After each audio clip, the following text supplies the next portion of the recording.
History That Doesn't Suck is a bi-weekly podcast delivering a legit, seriously researched, hard-hitting survey of American history through entertaining stories. If you'd like to support HTDS or enjoy some perks, like ad-free early episodes for $2 a month, please consider giving at patreon.com/History That Doesn't Suck. To keep up with HTDS news, check us out on Facebook, Twitter, or Instagram.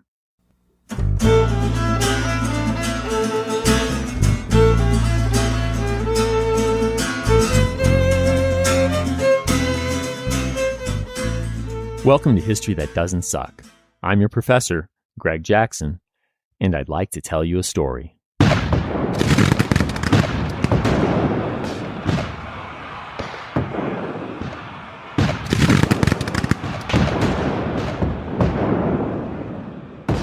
July 21st, 1861. Tens of thousands of Federal and Confederate soldiers are in the heat of battle just north of northeastern Virginia's strategically crucial railroad junction between the Orange and Alexander line and that of the Manassass Gap.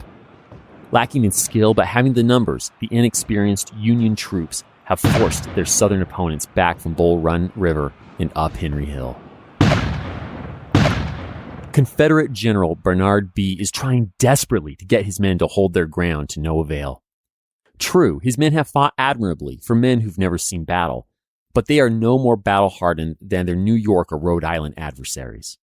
So as thousands upon thousands of Federal forces bring a rain of artillery and bullets down on them, puncturing and shredding human flesh, it's hardly surprising that the outnumbered Confederates are taking flight. It's in this state of pandemonium that General B sees one column of Virginians marching toward, rather than running from, Henry Hill. He rides up to its commander. Ah, yes, he knows that face. B crossed paths with him at West Point and on the battlefields of the Mexican-American War. It's the Virginia Military Institute professor turned Confederate General, Thomas Jackson. "General, they are driving us," B exclaims. Not one to mince words, Jackson's response is as simple as it is crazy.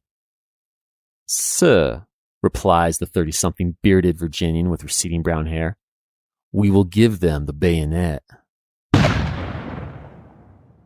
Jackson springs into action.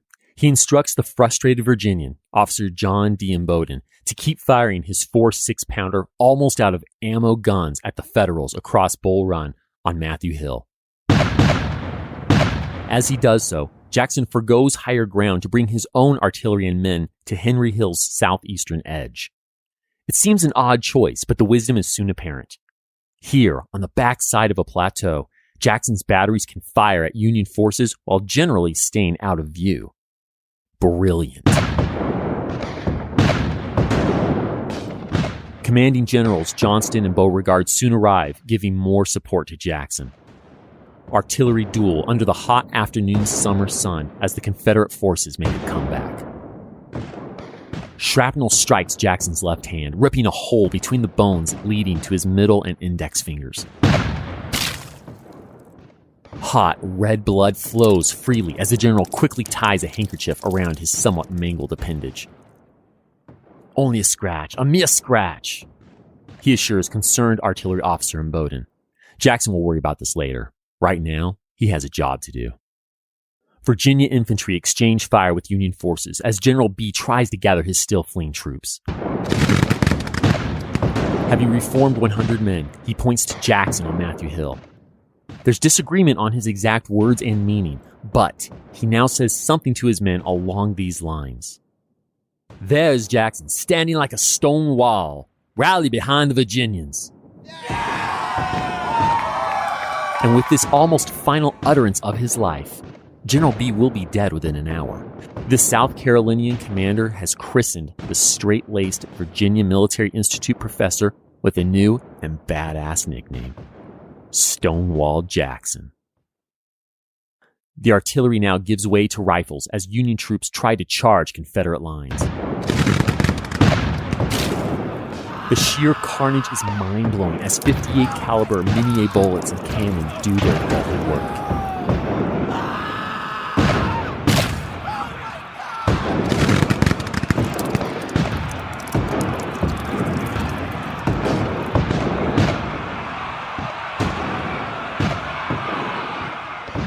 Federals make 3 such charges. The reward for their bravery is death, and their lines start breaking. Can you imagine being one of these Union soldiers? You're a volunteer, seeing your first battle, coming to grips with how the romanticized ideas of war you might have held just this morning are a far cry from reality. Considering that militias are formed from towns, how many friends and family have you just seen die in these 3 futile charges at those rebels? And to think, you barely even slept last night, if at all, thanks to a nearly all-night-long march. The death and fatigue are overwhelming. Then you hear it. What it is exactly, you don't know, but it's something like a dog, only meaner. No, more primal, feral, truly animalistic. It's some sort of scream like a pack of ravenous wolves, making a blood-curdling howl before devouring its prey.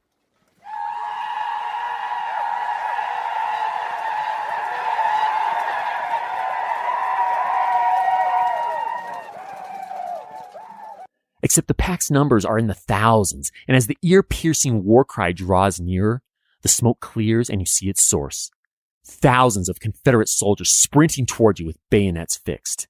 As one Northern soldier will later say, quote, "There is nothing like it on this side of the infernal region. The peculiar corkscrew sensation that it sends down your backbone under these circumstances can never be told. You have to feel it." Close quote. That sound, that scream, which will terrify Yankees at many a battle yet to come, that, my friends, is what we call the rebel yell.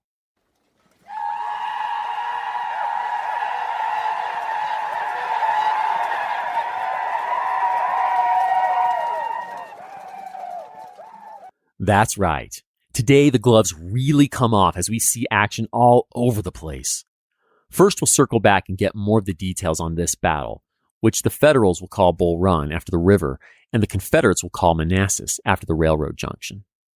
It's going to cause numerous deaths. Well, numerous by early Civil War standards, and have big psychological effects.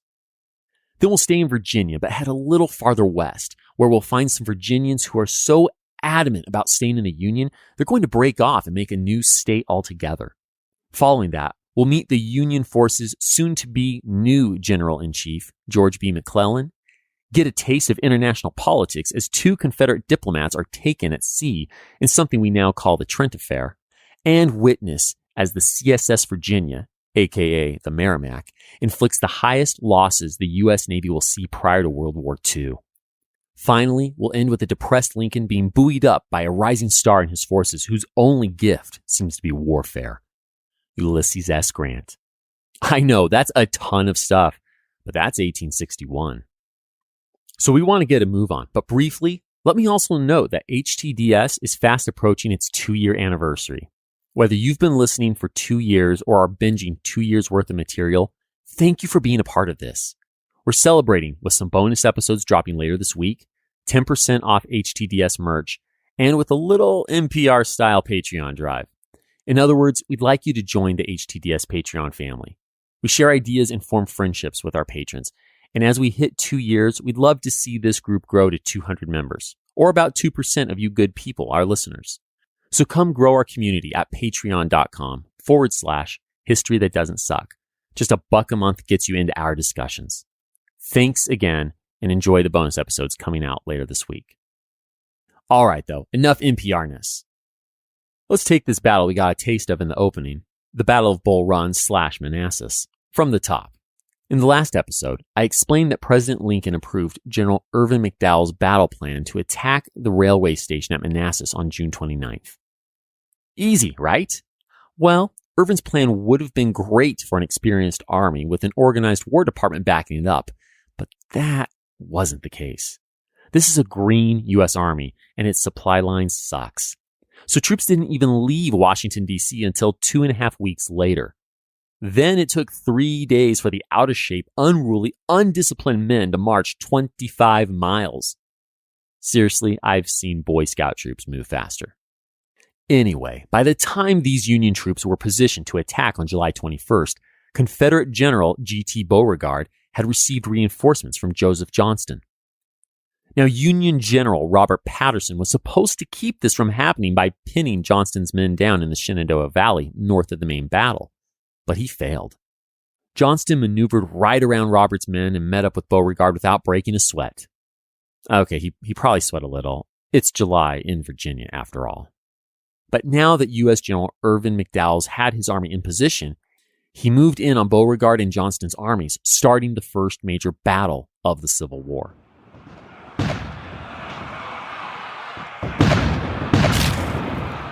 And that's what you heard about in the opening of the episode. By late afternoon on July 21st, the Union lines are crumbling. One by one, regiments begin to retreat, and this soon turns into a full-on race for the safety of Washington, D.C. And it's not an organized, thought-through, every man accounted for kind of retreat. No, this is an every man for himself, mad dash, adrenaline-driven flight. Civilians who had come to watch the battle get caught up in the stampede. I know, who is taking a Sunday picnic to watch a civil war unfold? Crazy, but that's the case. One battle observer, Congressman Albert Riddle, tries to stop the fleeing soldiers. Quote, "We called to them. We tried to tell them there was no danger, called them to stop, implored them to stand, but all in vain. A cruel, crazy, mad, hopeless panic possessed them." Close quote. You're damn right they are moving in hopeless panic. Confederate shells are still hitting them.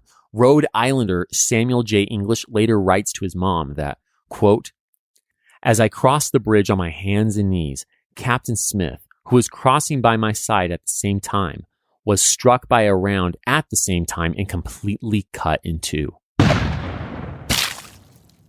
Close quote. While the smoke clears and the dust settles, let's talk numbers. By Civil War standards, the Battle of Bull Run is pretty middling. Without the benefit of hindsight, though, both sides are shocked by the size of the armies and the monstrous loss of life. About 18,000 men total actually fired their weapons during the battle. Remember, the biggest army founding father George Washington ever commanded was 13,000 strong. And that was during the actionless Whiskey Rebellion. So at this point, Americans see this as an enormous battle. On the Confederate side, about 400 men die. 1,600 are wounded, though about 225 of those later die from their wounds. In the Union lines, 625 men die, 950 are wounded, and 1,200 are captured. A quick note about these figures. Every number I give you, and throughout the war, will be an estimate. Union records are faulty, and after the war, Confederates will destroy many of their battle reports. Many historians have pieced together the battle figures as best as they can, but they are still just estimates. Got it? Good. Back to the action. The victorious Confederates don't pursue the Union Army. But why not? They just crushed those damned Yankees, so why not chase them down and occupy Washington, D.C.? That's a great question, and depending on whom you ask, you'll get a different answer. Johnston says, quote, "Our army was more disorganized by victory than that of the United States in defeat." Close quote. Beauregard agrees with Johnston, adding that the Confederates don't have the supply lines needed to support a pursuit. And Jeff Davis blames those two generals for failing to get it together in the hours after battle. I agree with Beauregard. The Confederates just don't have the resources to support an attack on D.C. So even though Union General Irvin McDowell manages to form a defensive line a few miles out from the U.S. Capitol on the evening of the 21st, no rebel troops are coming. The federal capital is safe. But in the days following the battle, the Union's spirit plummets. This was supposed to be an easy-to-win, one-and-done war. Now that dream has died. One Northerner tells his diary the day after the battle, quote, "Today will be known as Black Monday. We are utterly and disgracefully routed, beaten, and whipped." Close quote. Lincoln can't sleep. In these first dark hours of the war, author Walt Whitman will beautifully summarize the president's current predicament. Quote, "He endured that hour, that day, bitterer than gall, indeed a crucifixion day, that it did not conquer him, that he unflinchingly stemmed it and resolved to lift himself and the Union out of it." Close quote. And he does indeed lift out of it. Within 2 days, Lincoln writes up improved war strategies. Furthermore, Union soldiers and citizens alike galvanized their patriotic resolve to see this thing through. As one New York Tribune editorial puts it, quote, "Reverses, though stunning at first, by their recoil stimulate and quicken to unwonted exertion. Let us go to work then with a will." Close quote. Understandably, the Confederate reaction to their stunning success is a little different. Most people are ecstatic, and can you blame them? Their side won. But peerless Civil War diarist Mary Chestnut, out of whose journal I'm going to quote a ton, so I'll just call her Mary from here on out, writes the following, quote, "This victory will be our ruin. It lulls us into a fool's paradise of conceit at our superior valor, and the shameful farce of their flight will wake every inch of their manhood. It was the very fillip they needed." Close quote. Mary is spot on. A month later, another Confederate journalist observes, quote, "We are resting on our oars while the enemy is drilling." Close quote. But you and I can't rest on our oars. There's too much going on at the same time. Now, I don't want to lose you as we cover the same period of 1861 from a few different angles, so we're going to rewind a few times in this episode. Ready? Excellent. Let's head back a few months and over to Northwest Virginia. Here we go. Rewind. Simultaneous to the Battle of Bull Run, political and military forces are vying for control of the Trans-Allegheny area. Yeah, okay, we'll stick with Western Virginia. Anyway, this region of the Old Dominion, which has few slaves, dense forests, and remote mountain towns, is home to small farmers who are more economically connected to nearby Ohio and Pennsylvania. They don't want to secede from the Union, and so they figure out a way to get back into it. They'll secede from Virginia. But a huge constitutional roadblock stands in their way. Article 4, Section 3 of the U.S. Constitution specifically says that a state must give its permission for a new state to be formed out of its current territory. Now, I'm just spitballing here, but I'd bet most Confederate Virginian legislators would rather kiss a portrait of Lincoln while singing the Star-Spangled Banner than let the western part of their state join the Union.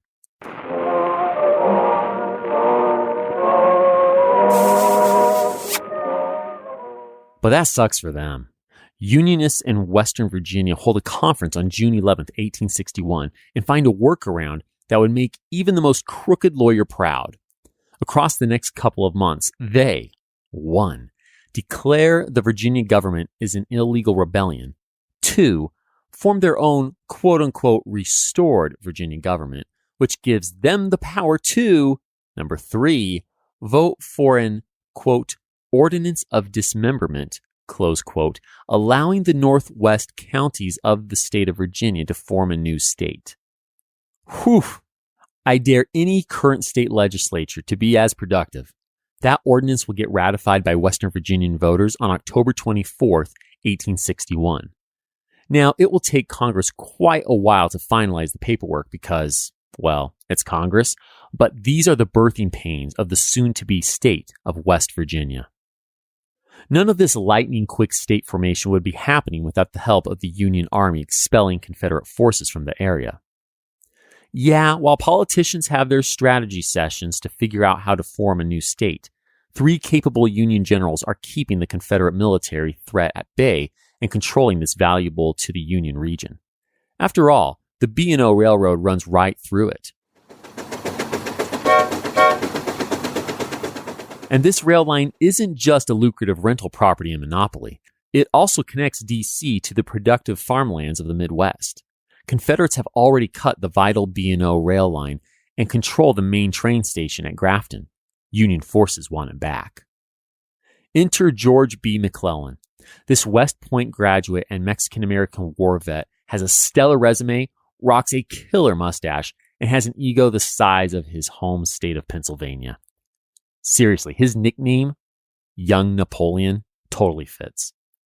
At any rate, in late May 1861, George marches his forces of Ohio and Western Virginia volunteers from Wheeling, Virginia, south toward Grafton. Without firing a shot, the Confederates retreat southward to Philippi. So George and his men take control of the railroad, restoring service between the east and west portions of the Union. But that's not good enough for young Napoleon.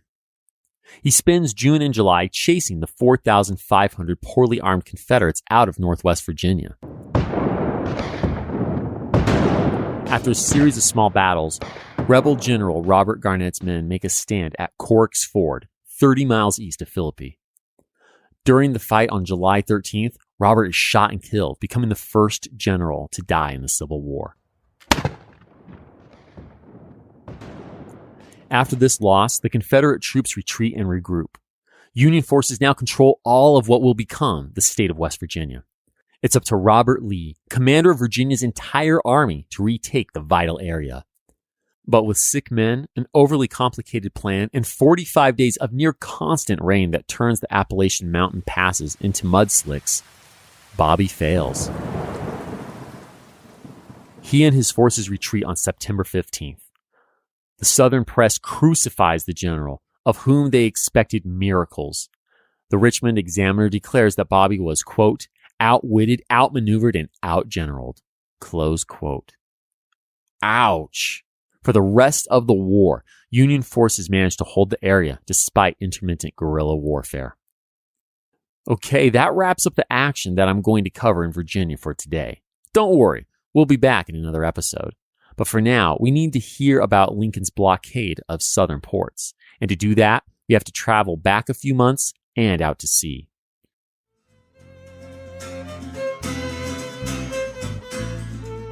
History That Doesn't Suck is sponsored by the Great Courses Plus. Stonewall Jackson totally turned the tide of the battle at Bull Run, or Manassass. That's a man who studied with the best. Learning from the pros can make all the difference, and that's why we want to tell you about the Great Courses Plus. Look, I've told you before, with their excellent streaming service, I have the freedom to learn about virtually any topic. And not just get the basics, but truly master it by learning from top, engaging experts in their fields. And there are lectures on hundreds of topics. For example, American military history, from colonials to counterinsurgents with General Wesley Clark. He's a retired 4-star general, and he gives his expert take on 3 centuries of American wars. We've worked out a fantastic offer for our listeners, a full free month of unlimited access to the Great Courses Plus. All you have to do is sign up at the following website, thegreatcoursesplus.com/HTDS. You know, the initials of this show. Make sure you use that HTDS URL so that you receive your free month of the Great Courses Plus. You'll be showing some love for History That Doesn't Suck. One more time, that URL is thegreatcoursesplus.com/HTDS. And now, back to the story. Rewind. Lincoln's blockade. It technically started in April, but as you heard in the last episode, it hasn't been that effective. I mean, how are 36 U.S. Navy ships supposed to patrol 3,500 miles of Confederate coastline? Now, the Navy does beef up its forces across the war, but blockade runners still find ways to evade the patrols, sailing fast, shallow draft ships painted gray so they blend into the ocean fog and mist. Profit-minded runners manage to bring military supplies and luxury goods into Confederate port cities. The hope of turning a high profit and gaining a reputation that rivals the heroic, roguish, dashing blockade runner, Rhett Butler, makes the risk worth it. Okay, Rhett's fictional, so I guess these guys are just in it for the money. Anyway, even with enterprising blockade runners sneaking past the ever-strengthening U.S. Navy patrols, Southerners feel the sting of the blockade. By July, one Charleston shopkeeper will report, quote, blockade is still carried on, and every article of consumption, particularly in the way of groceries, are getting very high. Close quote. Only a few months later, the same guy will write, quote, business perfectly prostrated, everything enormously high, dry goods of every kind running out. Close quote. Damn. Time for reinforcements. Like a kid in an elementary school playground fight asking his older brother to back him up, Confederate emissaries in Britain ask for help in May 1861. They want the Royal Navy to declare the blockade illegal and intervene in order to open the trade routes between the countries. But 2 things are working against this. One, the Brits really don't want to get involved in this war. At all. British Foreign Minister Lord Russell tells Prime Minister Palmerston, quote, "For God's sake, let us if possible keep out of it." Close quote. 2. If the British do intervene, it would create a new legal precedent in blockade warfare, which might curtail any future British blockading scheme. The forward-thinking Brits aren't about to limit their naval activities in a future war. So Southerners decide to apply some leverage. To continue my analogy, this is like the brawling kid threatening to stop helping his big brother with yard work chores unless he promises to have his back. In the Confederacy's case, Southern cotton growers keep their 1861 cotton crop in warehouses instead of shipping them to Britain. They assume this will hurt British textile manufacturers' bottom line and force the British to step in on the Confederate side. But this self-imposed cotton embargo backfires. See, the South has shipped out a ton of cotton for the past 3 years, so British mills are already sitting on more raw cotton than they can possibly use in a year. In fact, they're probably pretty stoked that they won't have to spend money on the raw material. It's like that big brother refusing to throw a punch because he doesn't really need help from the younger sibling. In the end, the Brits refuse to get involved. So lacking British intervention, Southerners are stuck with their own cotton in this damned blockade. But there is a consolation prize. Britain does grant the Confederacy recognition as a, quote, belligerent power, close quote. For those of you who don't speak 19th century international legalese, this status lies in between insurgent and independent nation. Here's the thing. Lincoln has been referring to the South as a bunch of insurrectionists, but then he went and imposed a blockade, and technically that's an act of war. So no matter what the White House may say, the British know what's up. Lord Russell bluntly states, quote, "The question of belligerent right is one not of principle but of fact." Close quote. It's not full diplomatic recognition, but it's still a big deal for Jeff's government. Now they can, under international agreements, buy arms and get loans from neutral nations. So returning to our strained analogy, the kid might not have his big brother's help, but his big brother's friends offer a few fighting lessons. It's better than nothing. But it's too much for Secretary of State William Seward. He's pissed at the Brits for giving the Confederacy belligerent power status. Sitting in a meeting with Senator Charles Sumner, William gets so riled up he thrusts his foot in the air and yells, "God damn 'em, I'll give 'em hell." On May 21st, 1861, the angry Secretary of State sends a nastily worded note that threatens to break off all trade and diplomatic ties with Britain. William passes this on to the U.S. Minister to Britain, Charles Francis Adams. Yes, as in that Adams. He's not just the grandson of Declaration of Independence signee and second U.S. President John Adams. He's also the son of 6th U.S. President John Quincy Adams.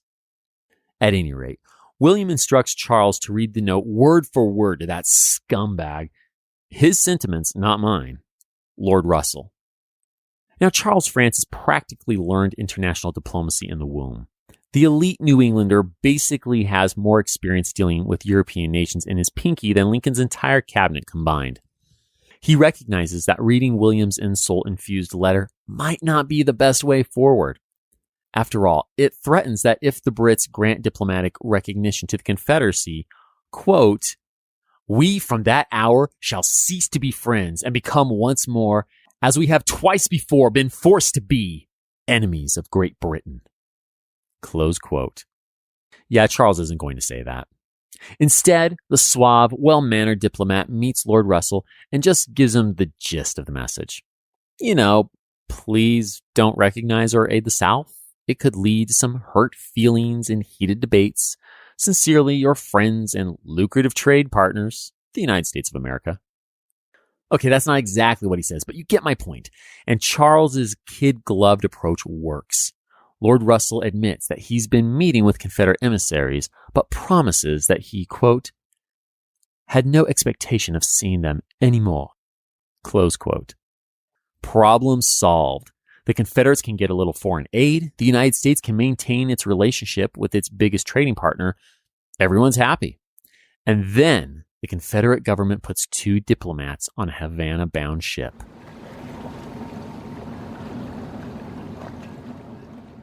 In late October 1861, Confederate emissaries James Mason and John Slidell set off on their assignments to London and Paris, respectively.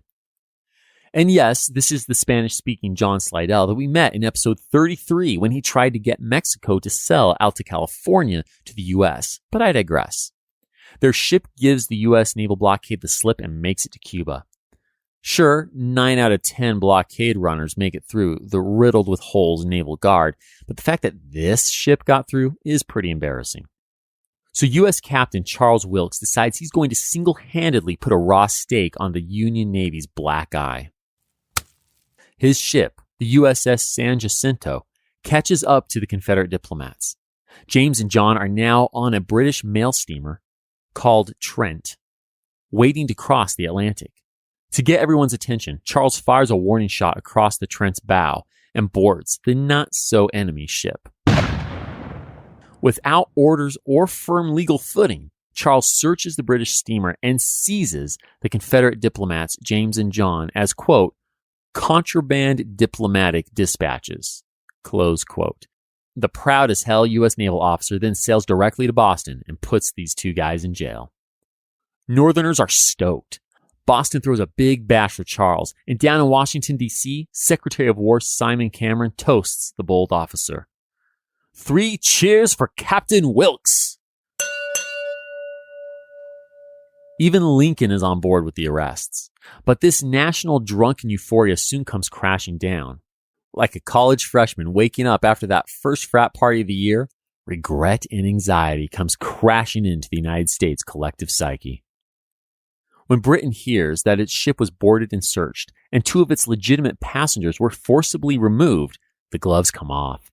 On December 19th, British Minister to Washington, Lord Lyons, tells Lincoln the whole affair is, quote, an affront to the national honor, close quote. He demands a suitable apology for the aggression, or else. William Seward fears that or else means war with Britain. We may have kept them at bay in 2 previous wars, but now's not really a good time for getting involved in a shootout with anyone. And Lincoln agrees, simply stating, 1 war at a time. But does that mean he should apologize to Britain? William brilliantly finds a way out of this mess without the president having to humiliate himself through an empty apology. In a December 26th letter to Lord Lyons, William argues that brash Captain Charles should have taken his 2 prisoners to a prize court where their legal status could have been decided by a neutral judge. William goes on to point out that this practice was set up between the U.S. and Britain decades ago, and he is simply, quote, defending and maintaining not an exclusively British interest, but an old, honored, and cherished American cause, close quote. The secretary ends by cheerfully offering to hand the prisoners over to Lyons. The British minister accepts William's explanation and offer, even without a formal apology, and the messy incident quietly dissipates.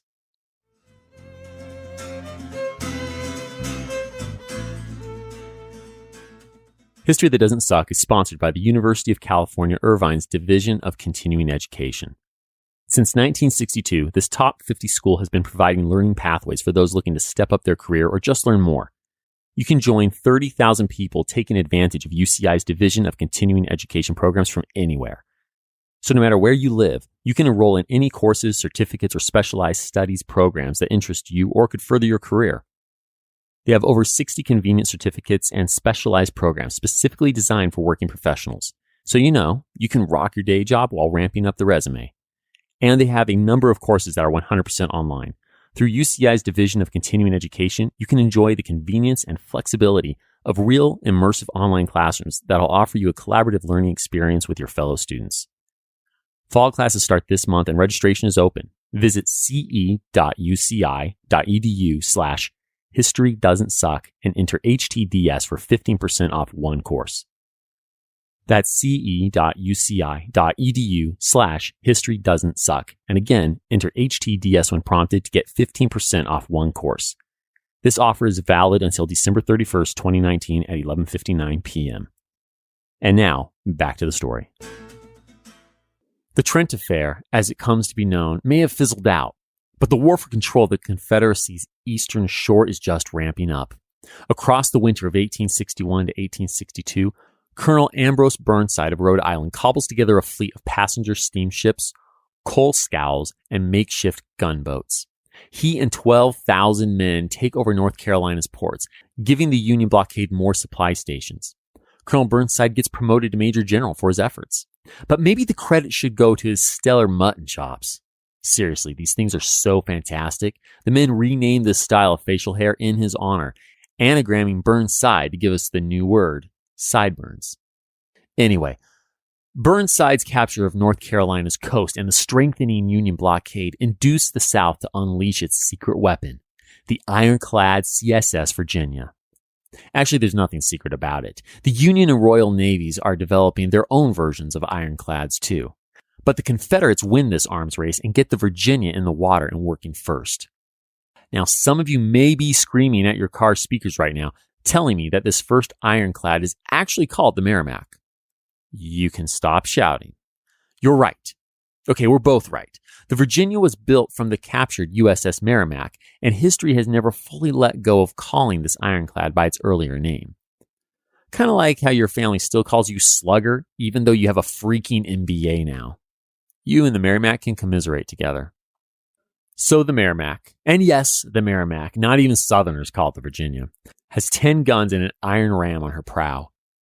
She sets out for a test run from Norfolk, Virginia on March 8, 1862.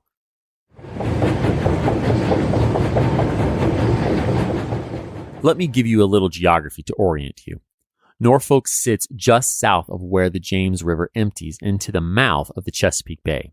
However, the U.S. Navy controls Hampton Roads, the port right across the James from Norfolk. So when the Merrimack sets out, she runs smack into 5 U.S. ships with 219 guns pointed right at her. Time to see what this ironclad is made of. Without missing a beat, the Merrimack heads straight for the USS Cumberland, a 24-gun sailing ship. The ironclad blows several shells into the ship and tears a 7-foot hole in the hull. The Cumberland sinks in minutes. The Merrimack, whose weak engines and clunky design make her difficult to maneuver in the water, targets the USS Congress next. Sailors on the Congress send shell after shell at the slow-approaching ironclad, but, according to one observer, the shells, quote, struck and glanced off, having no more effect than peas from a pop gun, close quote. Meanwhile, the Merrimack's guns blow holes in the sides of the Congress and start fires all over the ship. In no time, the blazes reach the powder magazines and the Congress explodes. 2 down, 3 to go. The USS Minnesota does the Merrimack a favor and runs herself aground while trying to help her sister ships. Due to her 22-foot draft, the Merrimack can't get close enough to do any damage to the beached U.S. ship. So the victorious ironclad steams away, leaving the rest of the U.S. fleet for tomorrow. Overnight, the U.S. Navy totals its losses. 2 ships at the bottom of the sea, along with at least 240 sailors and 1 naval captain. The U.S. Navy won't see these kind of losses again until 1941. Furthermore, their naval base at Hampton Road, which is the keystone to the blockade, is under serious threat. But help is on the way. The Uss Monitor, the North's version of an ironclad, steams into the bay before dawn on March 9th. Now, I'm going to be straight with you. This ship is not much to look at. It's like the ugly stepsister of the Merrimack. Seriously, Northerners who watched her test run called this flat-decked ship with a revolving turret on top a, quote, tin can on a shingle, close quote. But she does have a shallower draft, more speed, and more maneuverability than the Merrimack. As the Merrimack steams out into the water to finish what she started yesterday, her crew spots the Monitor. One sailor quips, quote, "We thought at first it was a raft on which one of the Minnesota's boilers was being taken to shore for repairs." Close quote. Before the Merrimack can figure out what in the hell is going on, the Monitor fires at her. One Monitor sailor brags, quote, "You can see surprise in a ship just as you can see it in a man." And there was surprise all over the Merrimack. Close quote. The two ironclads are soon locked in a dogfight. The Monitor shoots 175-pound shot from its two 11-inch guns while circling the cumbersome Merrimack. But the Confederate vessel answers back, nearly shot for 2 hours. When the Merrimack runs aground, her crew is sure she's done for. But the captain manages to break her loose from the sea bottom and attempts to ram the Monitor. Though she lacks a ram herself, the Monitor attempts the same thing, hoping to disable the Merrimack's rudder. The Monitor misses, but puts herself dangerously close to the rebel ship. Within minutes, a shell from the Merrimack makes a direct hit on the Monitor's pilot house, injuring ship commander John Worden's eye. When Secretary of War Edwin Stanton hears that John might lose the eye, he respectfully remarks, "Then we will fill the other with diamonds." After this shot, the badly damaged ironclads eye one another warily and, as if by mutual consent, steam away from the fight. The battle is a draw, though both sides claim victory. However, as a result of the fight, the Union hangs on to Hampton Roads. The innovative, powerful ironclads never see action again. In May 1862, the CSS Virginia, aka the Merrimack, will end up stranded behind Union lines and her crew will blow her up off the coast of Virginia. Meanwhile, the USS Monitor will sink in a storm off the coast of North Carolina in December 1862. It's fascinating, isn't it? These two sides share a continent. Yet, as the Blockade, the Trent Affair, and this ironclad throwdown demonstrate, their navies aren't getting left out. And even with all that, we still have more to cover in the year 1861. Lincoln is facing plenty of political and personal battles in the White House. So let's travel up to Washington, D.C., and back in time once more. Here we go. Rewind. On November 1st, 1861, General-in-Chief Winfield Scott resigns his post. After 20 years at the head of the U.S. Army, the War of 1812 and the Mexican-American war hero essentially got muscled out by the young, energetic, incredibly organized George McClellan.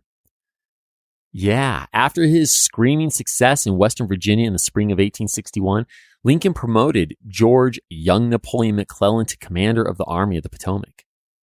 But anytime George ran into a supply or logistical problem, he blamed aging old fuss and feathers Winfield. Eventually, the president bends to the will of George and Washington's politicians who want action, allowing Winfield to resign, quote, for reasons of health, close quote. Lincoln praises Winfield's long and brilliant career in his public response to the general's retirement. The president then asks George to fill the position of general-in-chief. Whoa. Commander of an army and general-in-chief? What is Abe thinking here? Well, he knows he's asking a lot of young Napoleon, but George and his ego are up to the task. In response to the job offer, George states, quote, I can do it all. Close quote. Damn, that is confidence. We'll find out how McClellan performs in the next episode, though. Right now, we need to stay focused on Lincoln. After replacing the general-in-chief, Lincoln realizes he has a serious problem in the War Department. In December, the president complains that War Secretary Simon Cameron is, quote, incapable either of organizing details or conceiving and advising general plans. Close quote. And Lincoln is not exaggerating.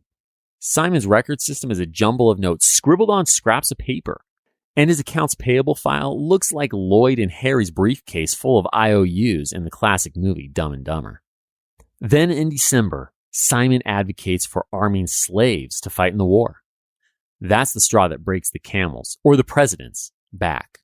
Lincoln is just not ready to make such a politically extreme move as arming escaped slaves. He makes up his mind and sacks Simon on January 11th, 1862. Lincoln appoints Democratic Pennsylvanian lawyer Edwin M. Stanton as the head of the War Department only a few days after Simon leaves. In a whirlwind appointment process, Edwin is sworn in on January 20th and makes immediate improvements to the disaster of a War Department. In fact, Edwin becomes Lincoln's right-hand man, and we will get to know him really well as the war progresses, but not just yet. I need to tell you about a few crazy new innovations that Congress is cooking up. Here's the thing. The Northern economy is in the toilet. Things weren't great before the war, but they're getting worse. Early Union military losses, the Trent Affair, and the complicated system for getting gold and silver specie from banks into the government's coffers don't exactly create high demand for government war bonds. But the government needs to raise some cash quickly. On February 3rd, 1862, Treasury Secretary Salmon Chase sums up the situation. Quote, "Immediate action is of great importance. The Treasury is nearly empty." Close quote. So Salmon works with a banker friend to come up with a way to sell bonds directly to people, not just to banking institutions and investment groups. Congress also passes new taxes, including the first income tax in U.S. history. But most important of all, New York Congressman Elbridge Spalding introduces the Legal Tender Act. This bill would create a new treasury note, or legal tender, that everyone, banks, businesses, people, government officials, all across the country, would be required to accept.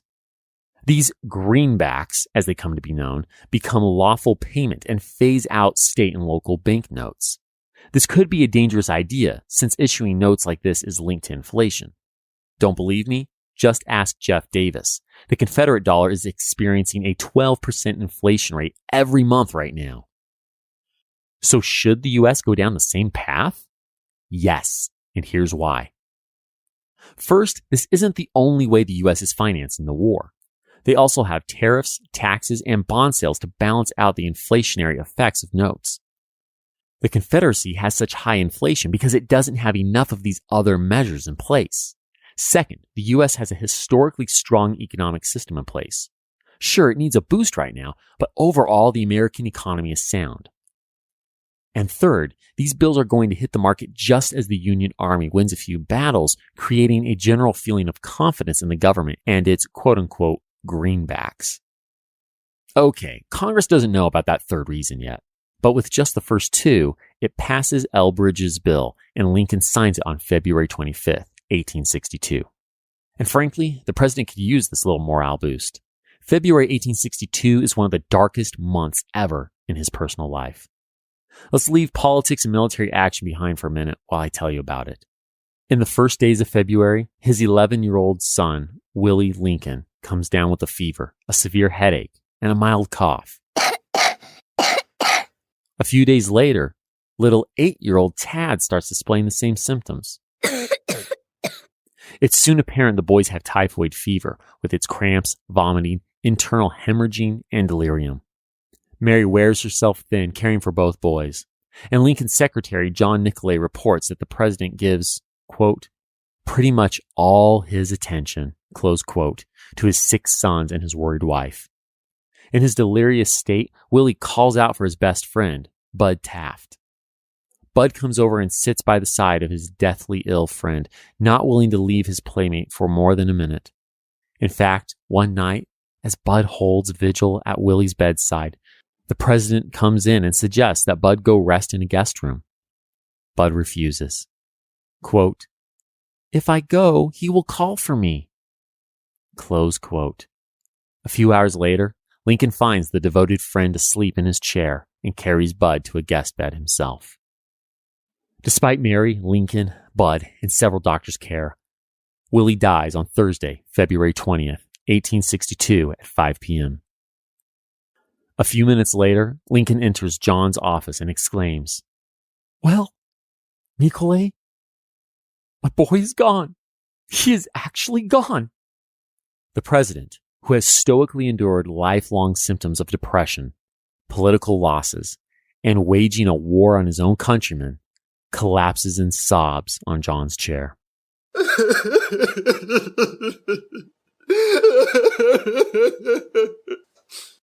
Lincoln tells a friend, "That blow overwhelmed me."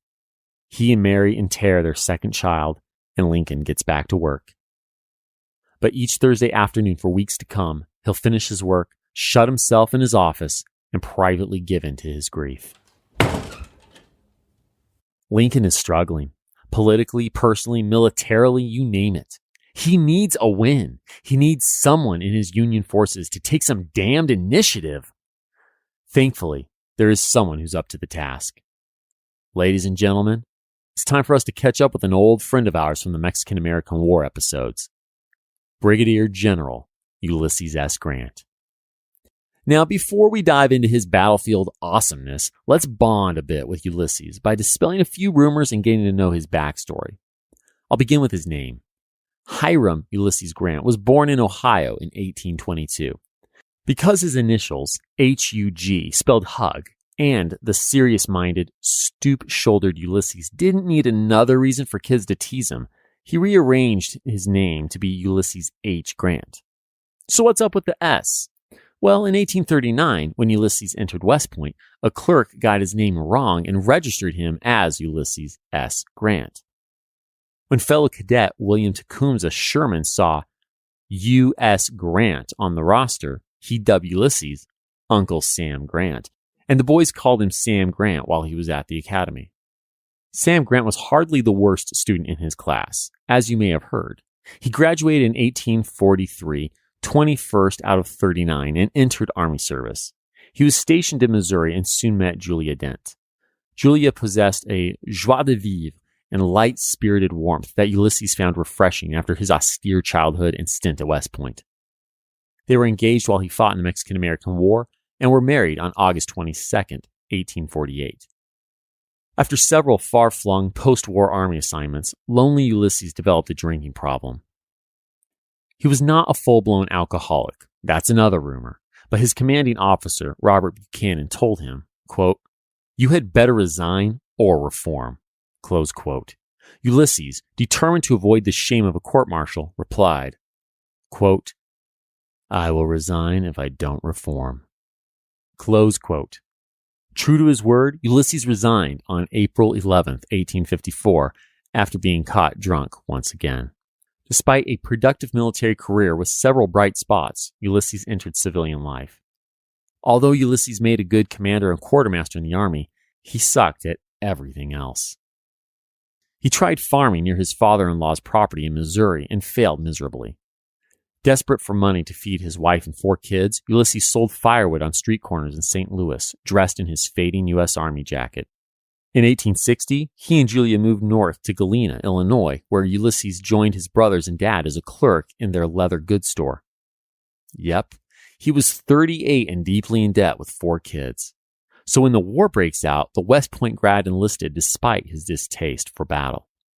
In June 1861, he was appointed colonel of an Illinois regiment. Within a few months of re-entering military service, Ulysses had been promoted to brigadier general and was ready to move on the Confederate Northwest lines. All right, now that we know where Ulysses is coming from, we can follow him into battle. Confederate General Albert Sidney Johnston has set up a perimeter of small armies and forts to defend the northwest border of the Confederacy, and Ulysses finds a hole in that fence. See, in January 1862, Grant is camped at Cairo, Illinois, at the confluence of the Mississippi and Ohio rivers. He realizes that if he sails east up the Ohio, he'll reach first the Tennessee River, then farther east, the Cumberland River. Both of these Ohio River tributaries flow north, parallel to one another for several miles. And both have crucial but vulnerable Confederate forts on them. So here's Ulysses' plan. He and U.S. Navy flag officer Andrew Foote will sail down and attack Fort Henry on the Tennessee River in a joint land and water assault. Then Ulysses will march his army overland 12 miles to Fort Donelson on the Cumberland River, while Andrew sails his fleet to their next target. After knocking out these 2 forts, 80 miles downriver Nashville, Tennessee will be vulnerable to Union occupation. Sounds doable, right? On January 30th, 1862, Andrew and Ulysses get permission to put this plan into action. So let's do this. On February 2nd, the large flotilla of 4 ironclads, 3 wooden gunboats, and enough transport barges to hold 23 regiments steams up the Ohio River.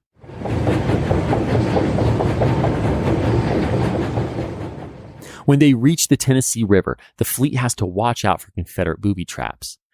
The ingenious quote-unquote torpedoes, or infernal machines, are dangerous devices tethered to the river bottom and filled with 75 pounds of black powder. One of these babies could easily take out an ironclad. Luckily, near constant rainfall swells the river and allows the Union ships to safely sail right over the mines set by Confederates.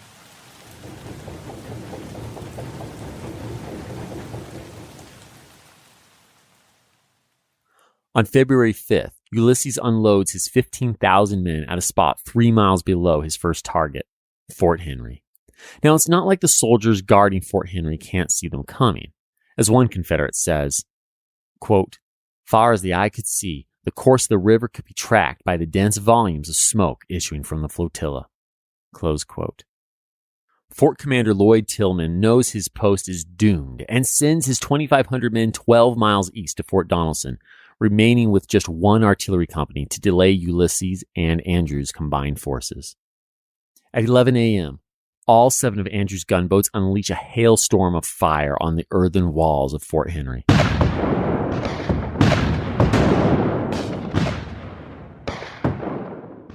The rebels respond in kind, firing 9 guns into the Union formation and scoring at least 80 hits.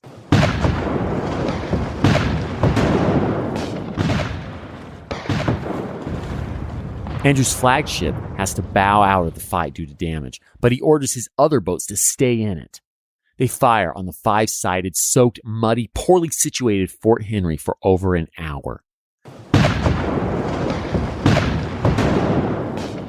With half of his men dead or wounded, and most of his guns disabled, Lloyd finally raises the white flag. Upon entering the fort, one of Andrew's men reports that there are, quote, "mangled bodies, arms and legs and brains scattered all around." Close quote. I apologize. I didn't realize you were eating. Moving on. By the time Ulysses' land forces arrive at 3, there's nothing left for them to do.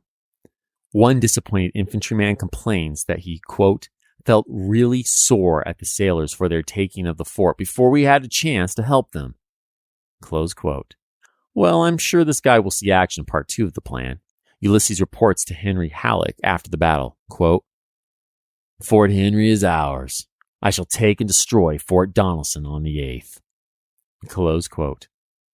As Ulysses marches toward Fort Donelson, Confederate General Albert Sidney Johnston, not to be confused with Joseph Johnston from the Battle of Bull Run, could be reinforcing the hell out of the Confederate stronghold. But almost unbelievably, that's not what Johnston does. He sends only 12,000 men under the command of incompetent John Floyd to reinforce Fort Donelson. Ulysses launches his attack on February 14th, 1862, with around 23,000 men, plus Andrew's 4 ironclads and 2 wooden gunboats. But Andrew positions his flotilla too close to the high-walled, well-positioned fort on the Cumberland River. His cannons all overshoot the stronghold, while the Confederate guns start knocking off Union boats one by one.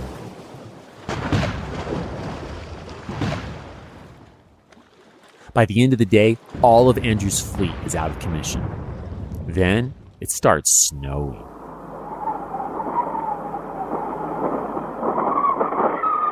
While his men shiver through the storm, Ulysses meets with Andrew on his ship about 7 miles downriver from the army camps. They make plans to attack the fort the next day. Here we see Ulysses' biggest weakness. He's great at making battle plans, but he fails to notice or even consider his enemy's plans for him. So while he and Andrew sit in a warm, dry captain's quarters, Ulysses fails to hear the sound of Floyd's army attacking his men.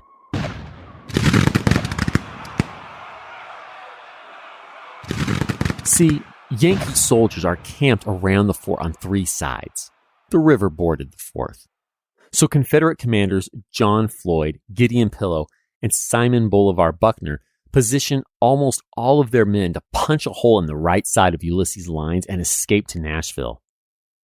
The half-frozen, surprised Union line buckles and Confederates stream through the hole in their lines. But the rebels have taken too many casualties in the firefight to continue their march to Nashville. Floyd and Pillow instruct their men to retreat back to Fort Donelson's trenches. This is a fatal error. At noon, a Union messenger reaches Ulysses, looking, quote, white with fear, close quote, and tells the general what has just gone down back at the fort. Ulysses, a graceful and well-trained horseman, gallops the 7 miles back to his men and finds his lines in a state of total confusion. The general takes stock of the situation and calmly tells his soldiers, "Gentlemen, the position must be retaken." Galloping across the battlefield to encourage and instruct his men, Ulysses leads them in recapturing all of their lost ground. Nearly 1,000 Yankees and rebels have lost their lives in the fight.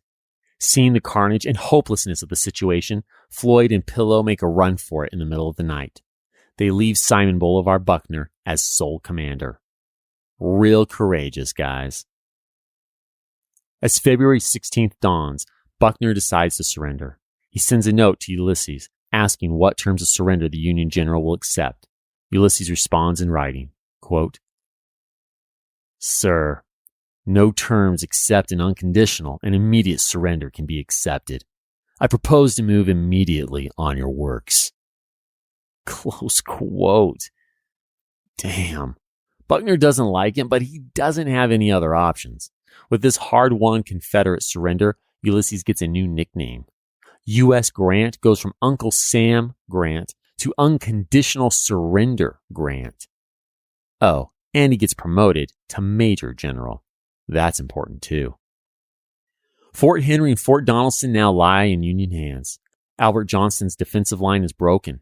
He evacuates Nashville on February 23rd, leaving all of Kentucky, most of Tennessee, and the most important resources in Nashville in northern control.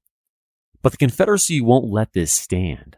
A Richmond newspaper editor declares, quote, "Days of adversity prove the worth of men and of nations. We must go to the work with greater earnestness than we have yet shown." Close quote. And that's just what Johnston and Beauregard intend to do.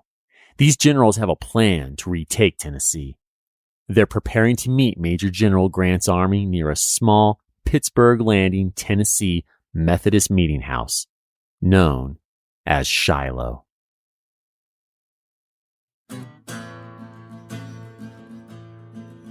History That Doesn't Suck is created and hosted by me, Greg Jackson. Researching and writing, Greg Jackson and CL Salazar. Production and sound design, Josh Beatty of JB Audio Design. Musical score, composed and performed by Greg Jackson and Diana Averill. For a bibliography of all primary and secondary sources consulted in writing this episode, visit historythatdoesn'tsuck.com. HTDS is supported by fans at patreon.com/History That Doesn't Suck. Josh, CL, and I are beyond grateful to you kind souls providing funding to help us keep going. Thank you. And a special thanks to our patrons whose monthly gift puts them at producer status: Will Caldwell, Jason Karstens, Dex Jones, and Sheila Polotnik. Join me in 2 weeks where I'd like to tell you a story.